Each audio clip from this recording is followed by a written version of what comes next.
नमस्कार शेतकरी मित्रांनो, कट्टर शेतकरी MH45 या यूट्यूब चॅनलवर आपल्या सर्वांचं स्वागत आहे. आज आपण मका या पिकाविषयी आणि त्याच्या रोगाविषयी थोडी माहिती घेऊया. मका हे पीक आपल्या महाराष्ट्रात प्रामुख्याने घेतले जाते आणि त्याचं भरपूर प्रमाणात उत्पन्नही काढले जाते. पण सध्या या हल्ली 2-4 वर्षांमध्ये मकावर लष्कळीचा बराचसा प्रादुर्भाव होत आहे. त्यामुळे आपले पिकाची वाढ आणि आपल्याला म्हणावं असं उत्पन्न मिळत नाही. त्याच्यामुळे बरेच शेतकरी त्रस्त आहेत. त्यासाठी आपण त्याला फवारणी करतो, पण तरीसुद्धा आपल्याला म्हणावा असा रिझल्ट मिळत नाही.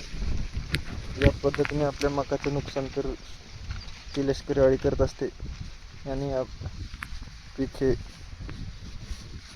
बरोबर येत नाही. त्यासाठी आपण टॉपचं म्हणजे कोराजन हे औषध 30 ml ची ही डब्बी 400 रुपयाला मिळते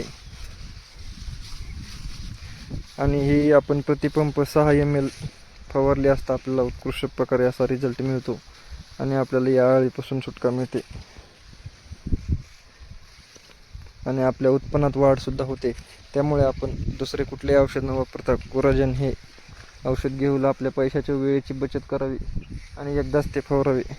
धन्यवाद.